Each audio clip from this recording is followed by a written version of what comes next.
And this is Poole Harbour. Beautiful place. Look at the boat. Oh yeah, it's on the move. Is that the one that goes to the Squirrel Island? Yeah. What is it called? Brown Sea. Brownsea Island. Brown Sea Island. It's full of squirrels. I think that's where we're going on the Squirrel. Baden Powell started it, did he?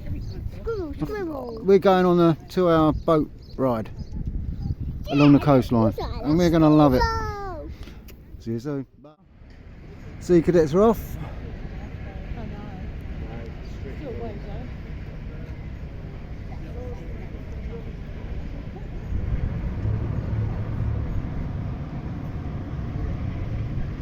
Oh my god, this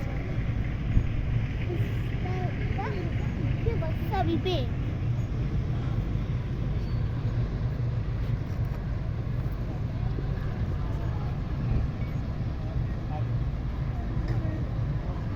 They're coming.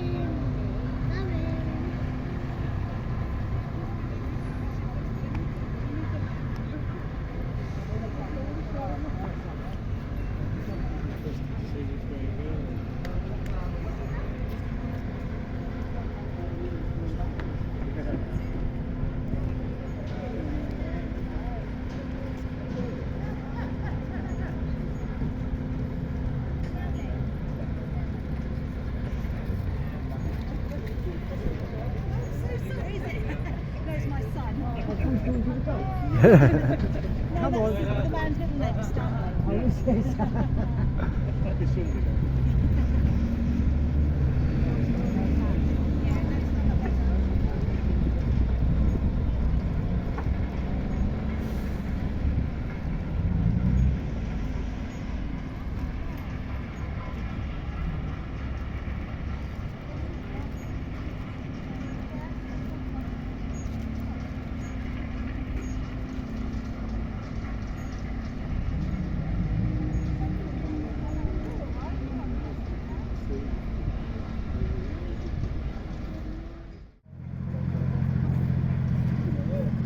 It's all going off at Poole Harbour.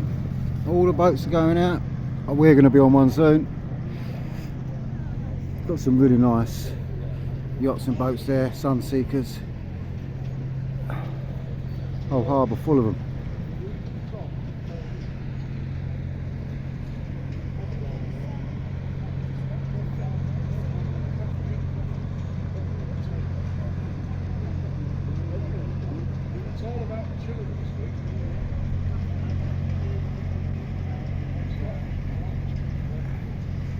There you go, got a rib going off out. My brother had one of them. Nice day for it. Had nothing but blue sky whole time on this holiday. It's unlike England.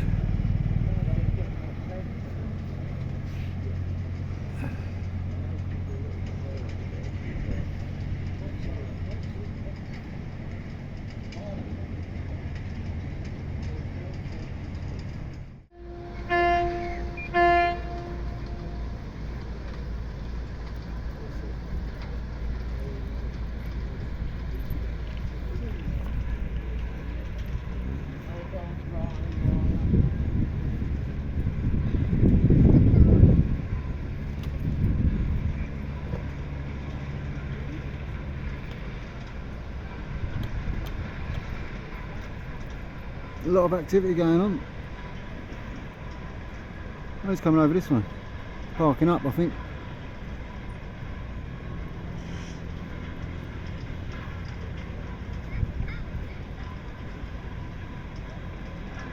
Wonder if he's going in there or just keeping left and going out to sea. Oh, is the, you heard that might have done. That's because that one's leaving. Well, that's pretty fast, look. Gun in it. Want to slow down a bit. Got to be a speed limit here.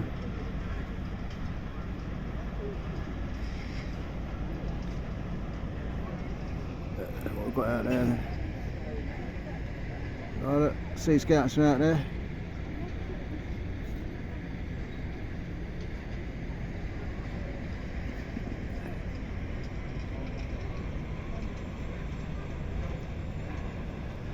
He's reversing. He's reversing. We're on the boat, top deck. Don't drop your phone. I won't drop my phone, I'll never get it back. Unless a nice mermaid brings it back to me.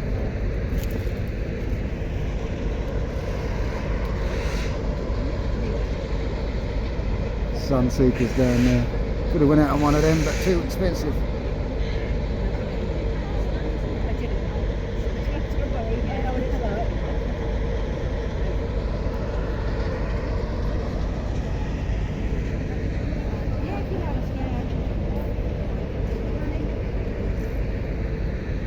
We're off for the Jurassic cruise.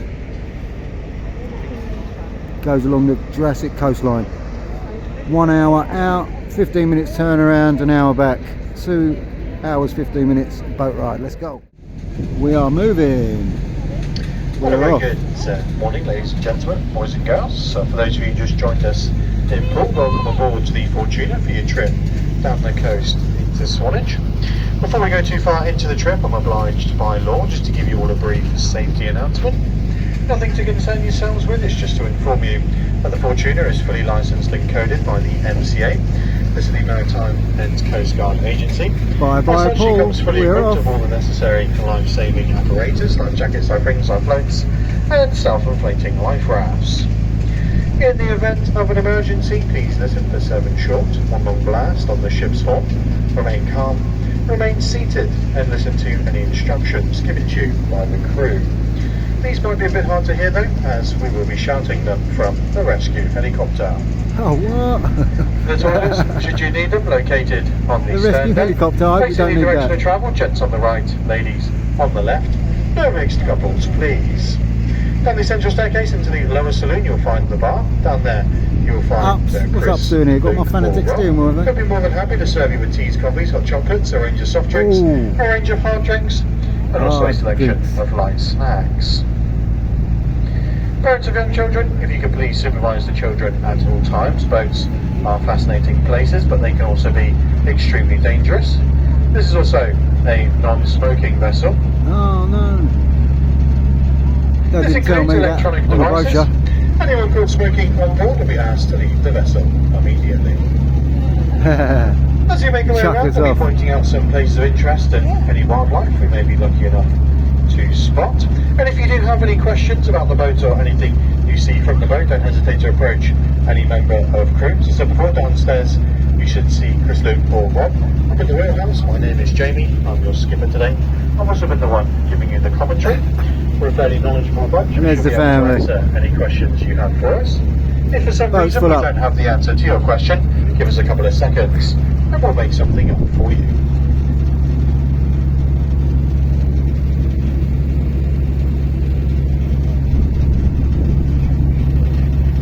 We're cruising.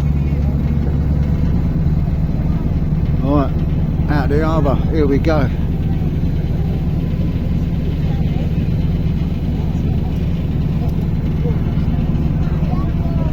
Yeah, this is good.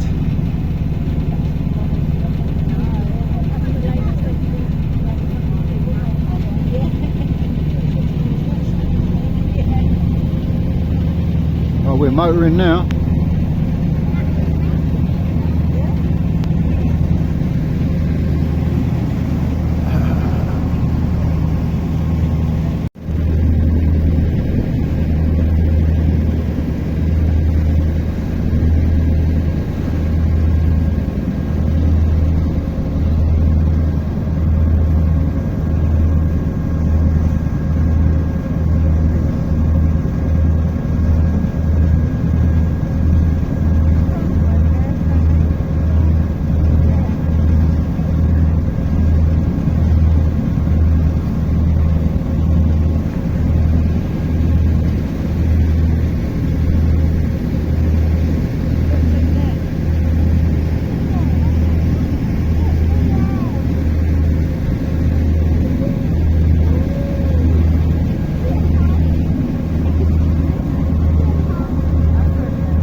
us on the right hand side we're going to have the buildings we can see on Brownsea Island.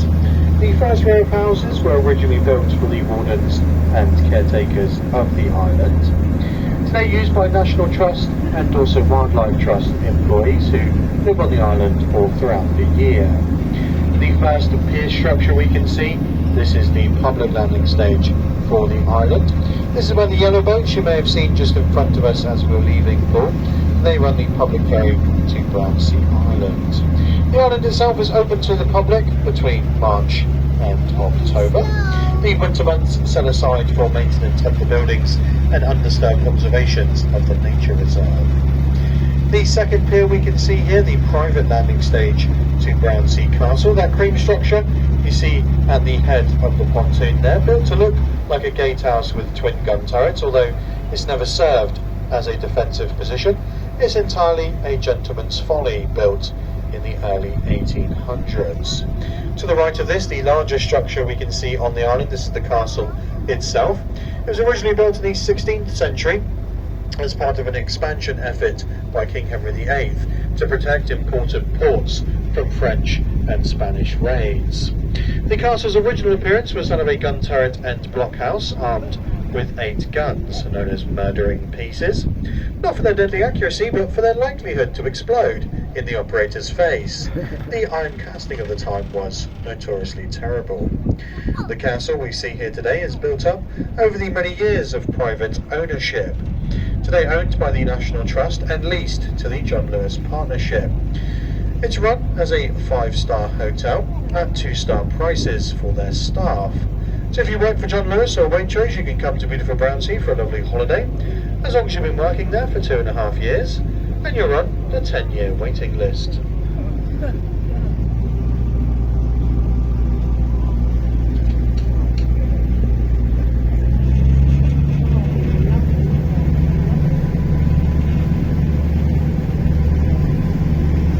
Coming up directly in front of us, we do have the entrance of Poole Harbour. Well, despite the harbour being one of the largest naturally occurring harbours in the world, the entrance only spans some 270 yards wide. The large red and white vessel you can see on the left-hand side of the entrance, this is the Bramblebush Bay, or locally known as the Sandbanks Chain Ferry. Firmly attached to either side of the shore by 2 great steel chains, which it uses to pull itself across. It has no other means of propulsion, and it's for this reason it's classed as a floating bridge. You may be wondering if the chains have ever separated, and the answer is yes on a number of occasions, most recently during a particularly nasty winter storm about 8 years ago. The chains parted and the ferry started to drift towards those very nice houses. Thankfully, there was a quick thinking deckhand who threw the anchor overboard. Unfortunately for him, he didn't check to see if it was connected at the other end. Losing the anchor and all of its chain, the ferry subsequently careered into those nice houses, causing well in excess of £1 million worth of damage. This deckhand was promptly fired, and word got around Poole very quickly. It is a small town after all, and it was a number of years before I was able to get gainful employment speaking to you folks here today.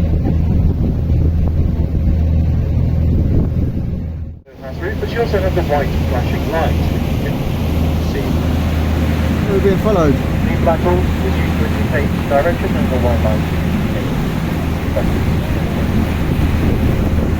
Ferry. the beach that we found one on our right hand side, this is Shell Bay Beach, very popular with visitors and locals alike. The beach itself is protected from the predominantly southwesterly winds by the sand dunes you can see in behind. These sand dunes are a nature reserve run by the National Trust and home to a wide range of fauna and flora. Ferry crosses to there. Most notably, every species of reptile Pulled by a found in chain. the British Isles, including the venomous adder, as well as raft spiders that can grow up to 8 inches in length and run across the surface of the water. But don't worry, they don't usually come out this far, usually.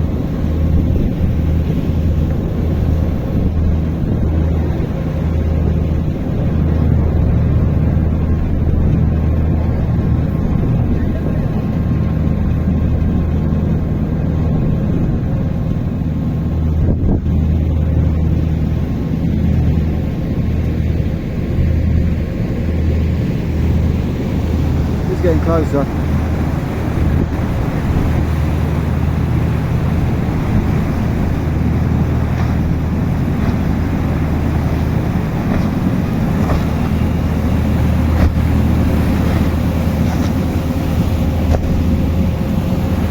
He's gone. Oh, there's the ferry, look. Halfway across already.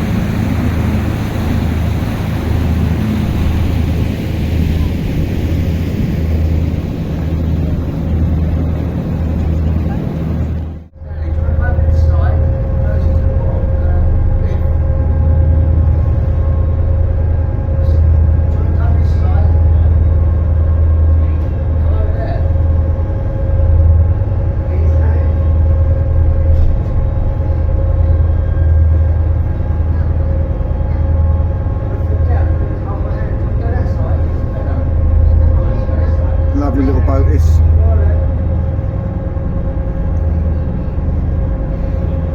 Ask him if he's ever seen SpongeBob down here. Ask the man if he's ever seen SpongeBob. Plankton.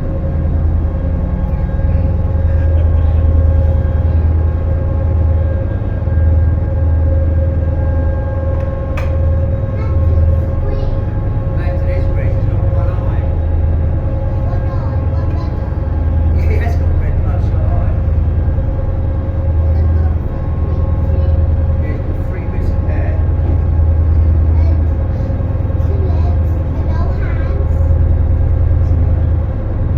Has he got hands? I can't remember.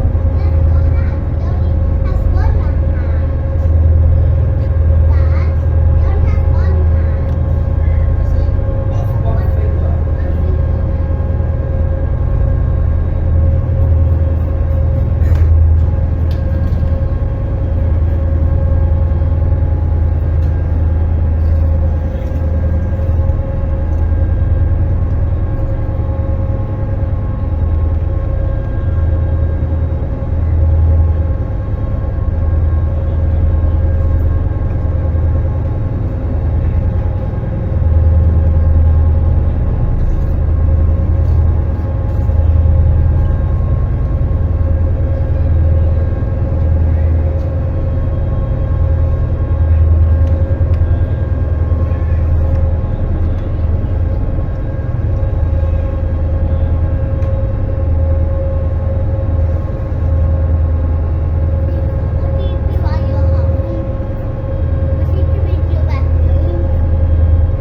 Sleep in my bedroom.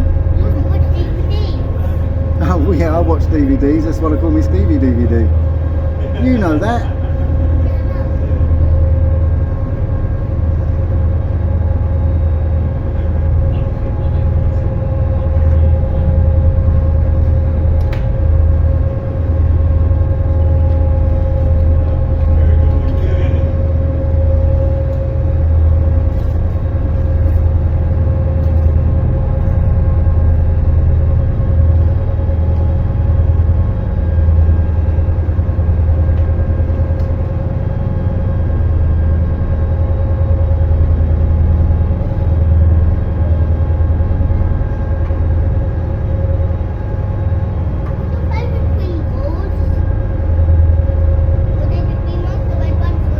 My favourite Pringles are the barbecue Pringles. Yeah. What colour? Brown.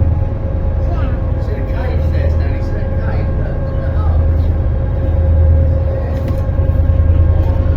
Moving out on the left-hand side, the rock formation separate from the cliffs, Old Harry Rocks, named after a particularly notorious pool pirate, a Mr.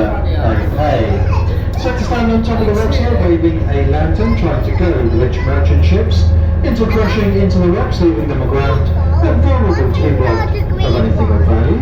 Well, this is very much an old wives' tale. The real man was an accomplished explorer, navigator, and privateer.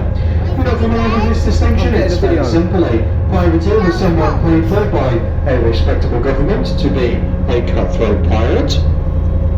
In Mr. Bay's case, he was paid quite handsomely by the British to harass French and Spanish trade ships, something he was very good at. He would steal enough French wine to keep his favourite pubs afloat for months at a time, and he stole enough Spanish gold to finance a small fleet for himself. Now these days you'll be correct in assuming that the pirates no longer roam the coastal waters of the British Isles, but too conspicuous, a bit too easy to be caught these days. But don't count them out, they are still around, you just need to know where to look for them. Here in Poole, it's really simple. You just need to take a walk down Town Quay and you'll find them working out of a blue kiosk, trying to sell your boat trip tickets. Over on our right hand side, out on the horizon, you can see another large landmass with a dazzling white cliff face. This is the Isle of Wight. That cliff face is the Needles, home to the Needles Lighthouse. This is said to be one of the best views you can get of the island, although I tend to disagree. I think the best view